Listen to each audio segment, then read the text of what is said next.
세계 경영 신화의 김우중 전 대우그룹 회장이 어젯밤 별세했습니다. 향년 83세입니다. 문재인 정부 2년 반 동안 서울 아파트 실거래 가격이 평균 2억 4천만 원, 비율로는 40%가 넘게 오른 것으로 나타났습니다. 세계 최대 호텔 체인 메리어트가 정책을 변경하며 국내 모든 메리어트 호텔의 개별 홈페이지를 폐쇄하라고 명령했습니다. 어길 경우에 제재까지 하겠다고 해 갑질 논란이 일고 있습니다. 제2의 조희팔로 불리며 수많은 피해자들에게 1조 1천억 원이 넘는 손실을 입힌 IDS 홀딩스가 아프리카로 자금을 빼돌리려 했다는 의혹이 제기됐습니다. 센 뉴스 플러스 시작합니다.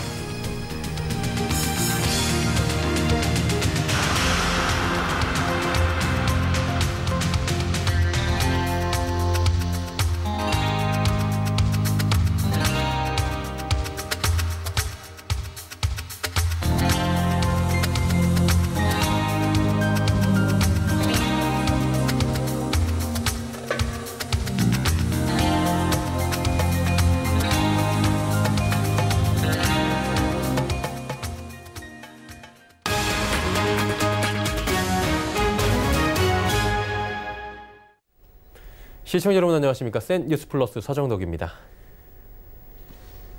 세계는 넓고 할 일을 많다는 명언으로 유명한 김우중 전 대우그룹 회장이 어젯밤 11시 50분 수원 아주대병원에서 별세했습니다. 향년 83세입니다. 사단법인 대우세계경영연구회는 김 전 회장이 수원 아주대병원에서 가족들이 지켜보는 가운데 영면에 들어갔다고 밝혔습니다. 맨손으로 한때 세계적인 기업이던 대우그룹을 일군 김 전 회장은 한국을 대표하는 기업인으로 추앙받다 외환위기 직후 부도덕한 경영인으로 내몰리기까지 파란만장한 일생을 살았습니다. 장례는 가족장으로 치러지며 빈소는 아주대병원 장례식장 1호실에 마련됐습니다. 연결식은 10일 오전 8시 아주대병원 별관 대강당에서 예정됐으며 장지는 충남 태안군 소재 선영입니다. 이번 정부 2년 반 동안 서울 아파트 실거래 가격이 평균 2억 4천만 원, 비율로는 40% 넘게 올랐다는 조사 결과가 나왔습니다. 부동산 114가 지난 2017년 1월부터 올해 12월까지 서울 아파트 24만 1천여 건을 조사한 결과 올해 하반기 서울 아파트 평균 실거래 가격은 8억 2천만 원으로 나타났습니다. 지난 2017년 상반기 5억 9천만 원보다 40.8%, 평균 2억 4천만 원 오른 수치입니다. 8.2 대책과 9.13 대책, 또 분양가 상한제 시행까지 부동산 규제 정책이 이어졌지만 결과적으로는 가격 상승세는 계속된 겁니다. 구별로 보면 강남구 실거래 가격이 53%가 뛴 것으로 나타났고 종로구가 51.9%, 광진구가 51.3%의 상승률을 기록했습니다. 특히 올해 실거래가 상승률은 강북 등 비강남권이 강남보다 높았습니다. 올해 4분기 주요 상장사 중 78%는 작년보다 실적이 양호할 것이라는 전망이 나왔습니다. 금융정보업체 FN가이드에 따르면 증권사 3곳 이상이 실적 전망치를 낸 주요 상장사 217곳의 올해 4분기 연결 기준 영업이익 합계는 약 27조 8천억 원입니다. 이는 이들 상장사의 작년 4분기 영업이익보다 0.3% 낮은 수준으로 사실상 감소 없이 전년 수준을 유지할 것이란 해석이 가능합니다. 기업별로는 전체 217곳 중 78.3%의 4분기 영업이익이 작년보다 늘어날 것으로 보고 있습니다. 이에 따라 증권가에선 올해 4분기를 바닥으로 내년 1분기부턴 기업이익 반등이 가능할 것이란 기대감이 나옵니다. 세계 최대 글로벌 호텔 체인 브랜드 메리어트가 중국발 정치 이슈로 인해 전 세계 메리어트 호텔 사이트에 대한 정책을 일괄 변경하며 국내 호텔업계가 혼란에 빠졌습니다. 각 호텔들이 자체적으로 개발, 운영해오던 로컬 홈페이지를 모두 폐쇄하고 단 하나의 홈페이지로 강제 통합하고 이를 어길 시 강력 제재한다는 명령인데 국내 호텔업계에선 메리어트의 갑질 아니냐는 볼멘 소리까지 나옵니다. 문다혜 기자의 단독 보도입니다. 세계 최대 호텔 체인 메리어트가 오는 31일까지 국내 모든 메리어트 호텔들에게 각 호텔별 사이트를 폐쇄할 것을 명령했습니다. 오는 2020년 1월부터 국내 모든 메리어트 호텔이 들어간 통합 사이트를 활성화하기 위함입니다. 국내에 있는 메리어트 호텔들은 총 30개. 이 중에서 오토그래프 컬렉션 호텔인 한화의 더 플라자와 라이즈 호텔을 뺀 28개 모든 호텔들이 해당됩니다. 당초 메리어트가 지시한 마지노선은 지난 6월 30일까지. 그나마 국내 호텔들이 메리어트 본사에 급작스런 홈페이지 폐쇄는 어렵다고 호소하자 6개월 미뤄진 기한입니다. 메리어트 본사는 정해진 날까지 호텔별 사이트를 폐쇄하지 않으면 하루에 $100의 벌금을 부과하고 벌금이 30일 이상이 지속되면 향후 통합 사이트에서 영구 퇴출시키겠다는 강경한 입장을 밝히고 있습니다. 이에 대해 국내 메리어트 호텔들은 통합 사이트를 이루기 위한 과정이라고는 하더라도 일방적이고 강압적인 처사라고 지적하고 있습니다. 특히나 국내 호텔은 체인의 의존도가 조금 많이 큰 편이긴 한데 그런 목표를 채우기 위한 수단으로 여러 가지 부가 옵션을 사실은 저희한테 거는 거거든요. 이런 것들. 호텔들이 좀 더 매출이나 이런 비용 부담이 더 커지는 건 사실 웹사이트를 통해서 호텔이 가지고 있는 브랜드 이미지라든지 여러 가지 시설 정보들을 알 수 있는 창구인데 너무 천편일률적으로 구성이 되다 보면 과연 그 호텔만 가지고 있는 장점을 그 페이지에서 느낄 수 있을지에 대한. 일단 대부분 국내 메리어트 호텔들은 이달 말을 기점으로 각 호텔 사이트를 닫는다는 방침입니다. 그러나 아직 대책 마련을 하지 못한 호텔도 있습니다. 대표적으로 신세계 조선호텔은 메리어트 본사에 대안에 대한 요청을 보냈지만 메리어트 본사의 답변은 없는 상황입니다. 특히 신세계는 2년 전 신세계가 운영하는 모든 호텔의 온라인 사이트를 통합한 자체 홈페이지에 많은 투자를 해온 상황이라 일단은 홈페이지 운영을 강행하는 수밖에 없다는 입장입니다. 당장 메리어트 본사가 정한 기한이 20여일 남은 가운데 메리어트가 현재와 같은 강경한 태도를 계속 유지할지 업계가 주목하고 있습니다. 서울경제TV 문다입니다. 제2의 조이팔로 불리며 수많은 피해자들에게 1조 1,000억 원이 넘는 손실을 입힌 IDS 홀딩스가 아프리카로 자금을 빼돌리려 했다는 의혹이 제기됐습니다. 서울경제TV는 IDS 홀딩스가 사모펀드를 설립해 아프리카 콩고 등 여러 국가를 접촉하고 조세 회피처에 법인을 설립한 문건을 단독으로 입수했습니다. 김혜영 기자의 단독 보도입니다. 지난 2016년 6월 사모펀드 메디치 프라이빗 에쿼티의 대표 임모 씨가 IDS 홀딩스 김성훈 대표에게 보낸 메일입니다. 임 씨는 김 대표에게 콩고 등 아프리카의 은행 설립을 목표로 한 사업 진행 상황을 보고합니다. 한 달 후 IDS 홀딩스의 김 대표는 콩고 정부로부터 초청장을 받게 됩니다. 임 씨는 다름 아닌 IDS 홀딩스에서 근무했던 직원입니다. 또 사회이사는 IDS 홀딩스의 고문 변호사 조모 씨였습니다. 서울경제TV는 사실관계 확인을 위해 임 씨에게 수차례 취재를 요청했지만 임 씨의 답변을 받을 수는 없었습니다. IDS 홀딩스가 조세 회피처에 법인을 설립한 사실도 확인됐습니다. IDS 홀딩스 2인자로 불리는 강모 씨가 김 대표에게 보낸 메일에 첨부된 문건입니다. 대표적인 조세 회피처로 알려진 셰일셀에 세운 법인의 등록증과 정관입니다. 조세 회피처는 금융거래의 익명성이 철저히 보장돼 탈세나 돈 세탁, 자금 은닉의 온상으로 꼽힙니다. 투자 피해자들은 IDS 홀딩스가 범죄 수익 은닉을 위해 해외로 눈을 돌린 것으로 의심하고 있습니다.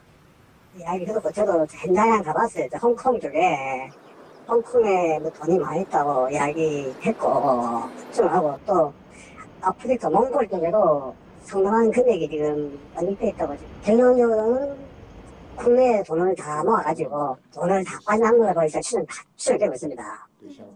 서울경제TV 김혜영입니다. IDS 홀딩스가 아프리카의 범죄 수익 은닉을 시도했다는 의혹이 제기됐다는 레포트를 조금 전에 보셨는데요. 자, 이 과정에 유명 아나운서 출신이자 삼선 의원을 지낸 변웅전 씨 등 정치인들이 개입됐다는 의혹이 함께 제기됐습니다. 자, 이어서 전혁수 기자가 단독 보도해드립니다. IDS 홀딩스의 해외 자금 은닉 창구로 의심받고 있는 메디치 프라이빗 에쿼티의 등기부 등본입니다. 메디치 프라이빗 에쿼티의 사내이사는 변웅전 전 자유선진당 대표입니다. 검찰이 2016년 9월 IDS 홀딩스를 압수수색할 당시 내부 컴퓨터에서 발견된 모 골프장 회원권 관련 문건입니다. IDS 홀딩스 사건의 주범 김성훈의 6억 원 상당 골프장 회원권을 변 전 의원이 신탁 관리한다는 내용이 담겨 있습니다. 변 전 의원이 현금을 수수한 사실도 드러났습니다. 2016년 IDS 홀딩스 현금 시제표에서는 IDS 홀딩스가 6월과 7월 변 전 의원에게 각각 1,500만 원과 3억 1,500만 원을 지급한 것으로 확인됩니다. 변 전 의원 측 관계자는 골프장 회원권은 투자의 담보, 현금 수수는 투자금과 이자를 받은 것이라고 해명했습니다. 그러나 투자의 담보를 제공하는 것은 일반적이지 않다는 지적입니다. 이게 정식으로 담보대출 계약서를 맺지 않고 이런 식으로 담보를 잡는 거는 불법일 겁니다. 그리고 IDS가 여러 사람을 대상으로 이 투자를 받았는데 변호인전화기 만약에 특별히 대우해줬다는 것도 해줬다라면 그럼 정말 말이 안 되는 거고요. 상식적으로 생각할 수 없는 일입니다.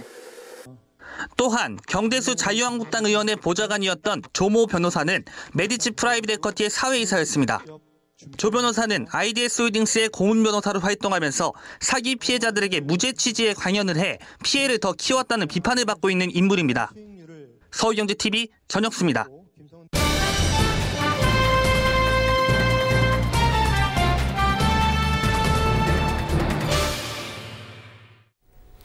IDS 홀딩스가 해외 자금 은닉을 시도한 정황이 있고 이 과정에 전직 정치인의 이름까지 나왔다는 레포트를 조금 전에 보셨습니다. 자, 이 사건을 취재 중인 전혁수 기자와 조금 더 이야기 나눠보도록 하겠습니다. 어서 오세요. 안녕하세요. 해외에 자금을 은닉한 정황이 있다라고 저희가 조금 전에 전해드렸고요. 여기에 정치권 관계자들이 이름이 등장한다라고 또 전해드렸습니다. 자, 이분들이 그렇다면 거론된 이유가 있을 텐데요. 네, 아시다시피 정치권 관계자들이 이제 사기업체와 관련된 곳에 이름을 올리는 것이 일반적인 일은 아닙니다. 그렇죠. 여기에는 이유가 있는데요. 이제 바로 IDS 홀딩스의 대외 관리 업무를 담당했던 회장 유모 씨입니다. 유 씨는 충청권에서 잘 알려진 사업가고요. 이분이 이제 과거에 자민련의 후원회장을 지냈습니다. 또 이제 노무현 전 대통령 당선 당시에는 팍스코리아나 21이라는 외곽 조직에서 활동을 했던 인물입니다. 이제 검찰은 수사보고서에서 유 씨를 거물급 로비스트라고 표현한 것으로 확인이 됐고요. 실제로 유 씨는 여야를 가리지 않고 충청권을 중심으로 인맥이 상당한 것으로 알려져 있습니다. 네, 지금 듣고 보니까 충청권 인사들이 많이 보인다라고 생각이 드실 것 같은데 그렇다면 이게 지연으로 얽힌 관계라는 겁니까? 네, 그렇습니다. 제가 유 씨를 수차례 인터뷰를 했는데요. 유 씨에 따르면 변 전 의원은 자민련 후원회장 시절에 알게 돼서 10수년간 호영호재하는 관계인 것으로 확인이 됐고요. 충북 증평, 진천, 음성군이 지역구인 경대수 자유한국당 의원과는 초등학교 1년 선후배 관계라고 합니다. 예. IDS 홀딩스 고문 변호사였던 조모 씨와는 이제 경 의원의 선거운동을 돕다가 알게 된 관계로 확인이 됐고요. 저희가 이제 11월에 한 검사가 IDS 홀딩스 추가 사기 사건을 방조했다는 지적이 나온다고 보도를 한 적이 있는데요. 그렇죠. 이제 그와 관련돼서 함께 제기됐던 구은수 전 서울지방경찰청장의 직권남용 사건에서도 중간다리 역할을 한 것이 유 씨입니다. 구 전 청장 역시 충북 출신이고요. 다만 유 씨는 IDS 홀딩스가 사기업체라는 걸 몰랐다. 자신도 억울하다. 이런 입장을 보이고 있습니다. 네, 의심이 갈 수도 있는 상황이다라고 생각이 드실 것 같고요. 자, 이제 자금 은닉 쪽으로 좀 들어가 보도록 하겠습니다. IDS 홀딩스 해외 자금 은닉 의혹 저희가 보도를 하면서 사모펀드인 메디치 P를 지목을 했습니다. 이 콕 집은 이유가 있습니까? 예, 제가 이제 IDS 홀딩스 사건을 좀 오랜 기간 취재를 해왔는데요. 예. IDS 홀딩스 사기 사건의 주범이 이제 김성훈의 이제 메디치 프라이빗 에쿼티, 이제 프라이빗 에쿼티가 사모펀드죠. 예. 대표인 임 씨가 아프리카 콩고의 은행 설립 관련으로 수차례 만났다는 증언이 나왔습니다. 2017년 5월경에 익명의 제보 메일이 하나 들어와서 이제 IDS 홀딩스 내부 관계자들이 취재를 했던 결과고요. 네. 메디치 사모펀드를 취재하면 해외 은닉 자금을 찾을 수 있을 것이다라는 제보였습니다. 두 회사는 서울 여의도 IFC 건물에 같이 있었는데요. IDS 홀딩스는 23층, 메디치 사모펀드는 21층에 있었습니다. 현재 주범인 김 씨는 15년형을 선고받고 청송교도소에서 4년째 부역 중입니다. 여기서 추가 취재 과정에서 IDS 홀딩스 주범 김 씨와 메디치 사모펀드 대표 임 씨가 주고받은 이메일을 저희가 입수를 했고요. 예. 두 사람이 해외 자금 은닉 혹은 해외에서 새로운 사업을 하기 위해 공모하고 있었다는 의심을 하게 된 것입니다. 지금 화면으로 나가고 있는 게 그 이메일 자료들인 거죠? 예, 맞습니다. 예. 그러니까 피해자들이 주장하기로는 콩고 이외에도 다른 국가에 은닉한 것으로 보인다 이런 얘기가 조금 전에 들었잖아요. 예. 그런 정황은 또 없습니까? 몇 가지 정황을 저희가 확인을 했는데요. 예. 먼저 우즈베키스탄을 먼저 볼 필요가 있습니다. IDS 홀딩스에서 2인자로 불렸던 이사 강모 씨가 이제 미국, 터키를 경유해서 우즈벡에 숨어들었다가 한국 경찰에 체포됐고요. 네. 현재는 징역 7년을 받고 부역 중입니다. 강 씨가 우즈벡에서 체포된 이유가 있었는데요. 바로 메이비 글로벌이라는 회사 때문이었습니다. 이 회사 대표는 박모 씨인데 이 박모 씨와 강 씨가 50%씩 지분을 양분하고 있는 것으로 확인이 됐습니다. 박 씨가 제가 취재하는 과정에서 이러한 사실을 인정을 했고요. 이 회사가 우즈베키스탄의 농장, 공장을 보유하고 있는 것으로 알려져 있습니다. 이 부동산들이 IDS 홀딩스 사기 사건으로 빼돌려 산 것이라면 조속한 시일 내에 자금 회수가 필요한 상황으로 보입니다. 또 셰일가스에 투자하겠다면서 미국에 설립한 IDS 에너지 USA, 이 자금도 회수가 되지 않고 있는데요. IDS 에너지는 JMB 텍사스 오일 인베스트먼트라는 회사로 자금이 이동됐다는 의혹을 받고 있습니다. 예. 다만 현재로서는 손을 쓰고 있지 못한 상황입니다. 예, 이 금액들이 그쪽으로 넘어가서 부당하게 산 것이라면 당연히 환수를 해야 되는 부분인 것 같고요. 그렇다면 지금 전혁수 기자가 계속해서 취재하는 부분을 종합해 보자면 IDS 홀딩스가 해외 곳곳에 자금을 은닉했을 것이다, 이런 정황이 나오는 거네요. 네, 맞습니다. 사실 이제 대규모 사기 사건이라는 게 주범과 공범의 처벌로 끝나는 것이 아니고요. 처벌이 되는 순간부터 이제 본 게임에 돌입한다, 이렇게 봐도 과언이 아닙니다.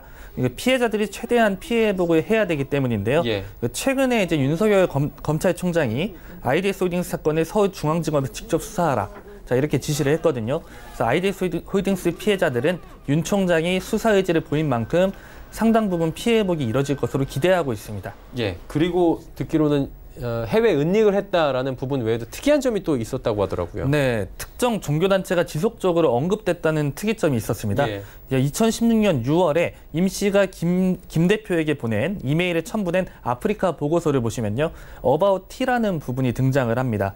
여기서 T가 특정 종교를 지칭하는 건데요. 아프리카 방문 과정에서 T라는 종교단체에 막강한 파워를 실감했다, 해당 종교단체의 아프리카 회장의 사업 계획까지 개괄적으로 전하고 있었습니다.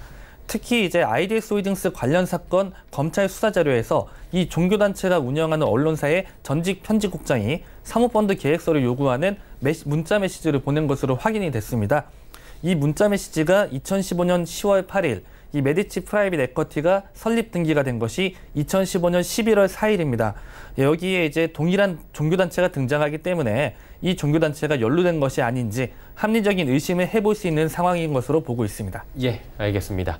IDS 홀딩스 사기 사건과 관련해서 투자금이 해외로 빼돌려진 정황들과 또 특정 종교단체가 연루된 것이 아니냐라는 의혹 등을 오늘 짚어봤습니다. 검찰이 IDS 홀딩스의 자금 은닉 의혹을 제대로 수사해서 피해자들이 피해 회복을 최대한 할 수 있는 방안이 조속히 마련되면 좋겠다라는 생각이 또 함께 들어보는 저녁입니다. 전혁수 기자였습니다. 고맙습니다. 감사합니다.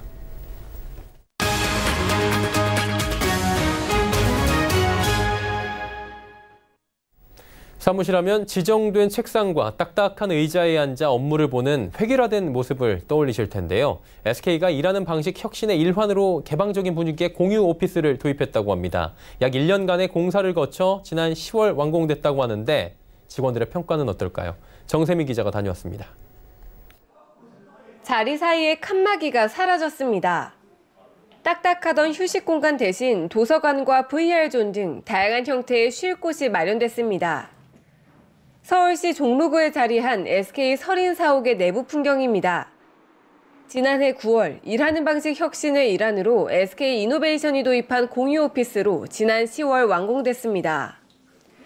공유 오피스란 단위별 지정 좌석제가 아닌 원하는 자리에 앉아 일하는 방식의 사무실 형태를 말합니다. 현재 SK이노베이션과 SK에너지, SK트레이딩 인터내셔널 임직원들은 조직 간 구분 없이 자율적으로 자리를 선택해 근무하고 있습니다. 이에 따라 임직원들이 근무하는 공간인 워킹존과 임직원들의 복지, 건강 관리를 위한 공용 공간인 퍼블릭존으로 구성됩니다. 업무에 따라 모니터가 설치된 책상과 회의실 등을 선택해 이용할 수 있고 라운지에서는 개방형 공간에서 자유롭게 이야기를 나누거나 휴식을 취할 수 있습니다. 공유 오피스가 도입된 지 약 8달, 직원들은 높은 만족도를 보였습니다.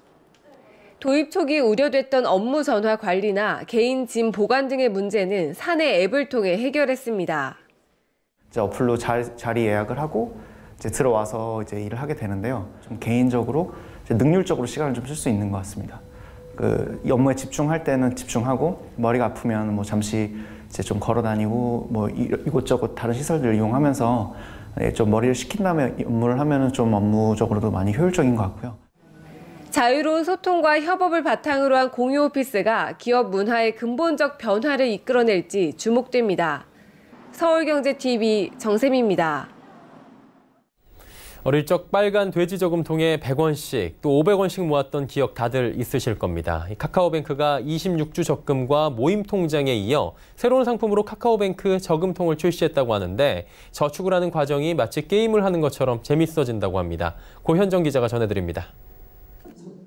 돼지 저금통이 내 휴대폰 속으로 들어왔습니다.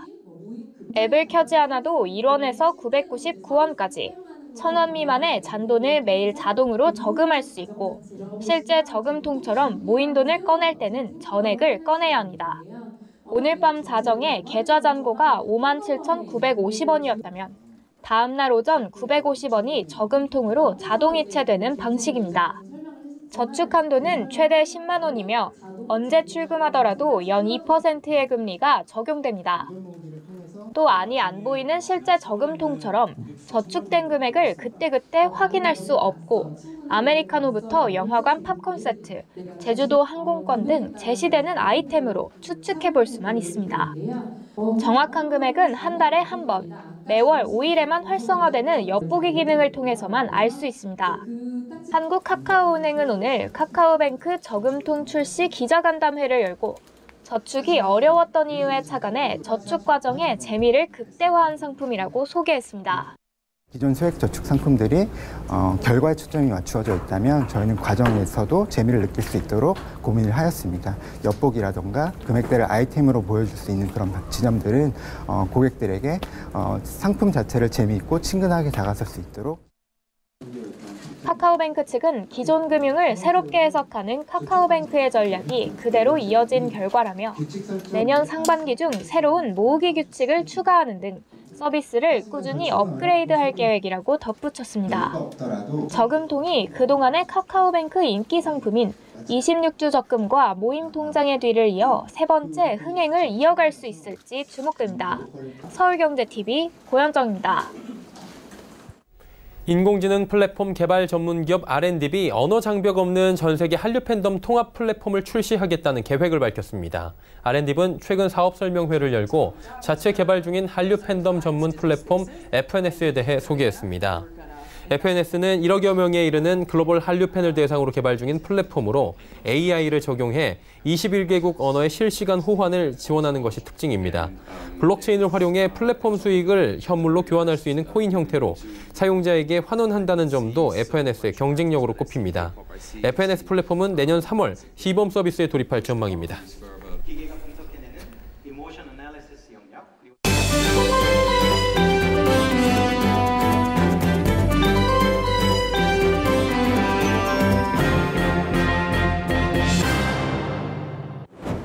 어느 나라에서든 증권거래소는 자본시장의 상징 같은 역할을 하고 있는데요. 새로운 대체거래소를 설립해 투자 환경을 개선하고 자본시장을 더욱 활성화하겠다는 포부를 밝힌 기업이 있어 찾아가 봤습니다. HTS 대체거래소 솔루션 전문 기업 네오프레임입니다.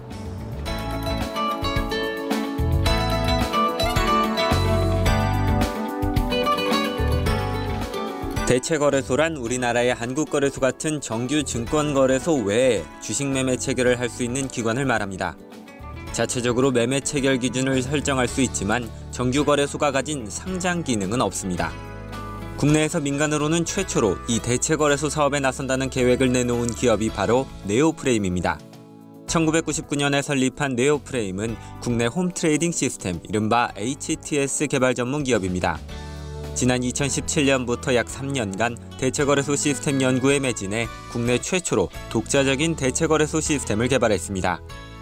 대체거래소 ATS는 국내에서는 2013년 자본시장법 개정으로 설립이 가능해졌고 지난 2016년 거래량 제한 요건이 종전 5%에서 15%로 늘어나면서 실질적인 설립 요건이 마련됐습니다. 대체거래소의 장점은 낮은 수수료와 자체적인 호가, 수량 기준 설정 등을 통해 투자자에게 다양한 선택지를 제공할 수 있다는 겁니다. 거래 수수료 관련돼서는 지금 현재 저희가 생각하는 모델은 한국거래소의 한 반 이하 정도로 낮춰야 되지 않을까라고 생각을 하고 있고요. 그 상황에서 수익을 낼 수 있는 그런 구조를 생각을 하고 있습니다. 대체거래소에 대한 업계의 우려 중 하나는 설립 비용에 비해 수익이 제대로 나지 않을 것 같다는 겁니다. 네오프레임 측은 대체거래소와 함께 IT 자회사를 운영해 증권사와 주요 포털, 언론사 등의 증시 관련 데이터를 제공하고 네오프레임이 특허를 가진 대체거래소 관련 솔루션을 판매해 수익을 높일 계획입니다. 기관 투자자 등을 대상으로 하는 프리미엄 대량, 단타 매매 서비스를 마련해 추가 수수료를 받는 방안도 고려하고 있습니다. 김성룡 대표는 네오프레임이 자체 구축한 대체거래소 플랫폼이 글로벌 증권거래소와 비교했을 때에도 더 빠른 체결 등 처리 속도와 안정성을 갖고 있다고 강조했습니다. 이를 통해 더 나은 투자 환경을 만들고 다양한 매매, 체결 방식을 구현할 수 있다는 설명입니다. 현재 한국거래소가 증권사와 연동하는 방식과 같은 구조로 시스템을 만들어 증권사의 추가 개발 부담도 낮췄습니다. 최근에는 사업 노하우 공유와 시스템의 안정적인 구현을 위해 영국 런던 거래소 그룹과 기술 협약을 맺기도 했습니다. 거래소 시스템에서 가장 중요한 부분 중 하나인 보안에도 노력을 기울이고 있습니다. 보안적인 측면은 저희가 클라우드를 사용하면서도 완벽한 보안을 이룰 수 있도록 그렇게 생각을 하고 있습니다. 그래서 이미 그 시스템에 관련된 부분은 어느 정도 구축을 해놨고요. 기본적으로 증권사의 이상의 수준으로 구축을 해놓은 상태입니다. 네오프레임의 경쟁력은 대체거래소 관련 솔루션뿐만이 아닙니다. 현재 국내 증권사 금융 솔루션의 60%를 점유하고 있고 해외 증권사 시스템 구축을 통해 안정적인 매출을 거두고 있습니다. 블록체인 분야에서도 두각을 나타내고 있는데 국내 최초 모바일 생체 인증을 도입한 자체 암호화폐 거래소를 운영하고 있을 뿐만 아니라 부산시의 블록체인 특구 참여 사업자로도 선정된 바 있습니다. 이 밖에 AI 기반 스마트 모바일 증권 서비스도 기획하고 있습니다. 현재 국내 중소형 증권사, 해외 자산운용사 등과 대체거래소 컨소시엄을 준비하고 있는 네오프레임은 내년 상반기 컨소시엄 구성을 마치고 예비인가 절차에 돌입할 예정입니다. 신뢰성을 주는 그런 사업으로 발전을 시키려고 하고 있고요. 내년 하반기쯤에는 실제로 허가를 받아서 서비스를 할 수 있는 그런 생각으로 지금 현재는 진행을 하고 있습니다. 네오프레임은 대체거래소 솔루션에 블록체인 기술을 더해 장외 주식 시장 등 다양한 사업으로 확장하고 장기적으로는 부동산, 어음 거래까지 가능한 디지털 자산 거래 플랫폼으로 발전시켜 2022년에는 IPO에도 도전할 방침입니다. 서울경제TV 김성훈입니다.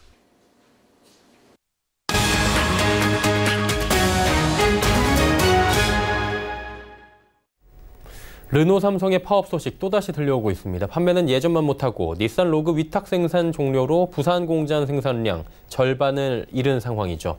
사측은 유럽에서 판매될 XM3 물량을 받아 만회해 보겠다는 계획인데 르노 본사는 노조의 잦은 파업으로 인한 생산 차질을 우려해 물량 주기를 주저하고 있다고 합니다. 이런 와중에 또 파업 운운하는 모습, 어떤 결과를 초래할지 걱정부터 앞섭니다. 뉴스 마칩니다. 고맙습니다.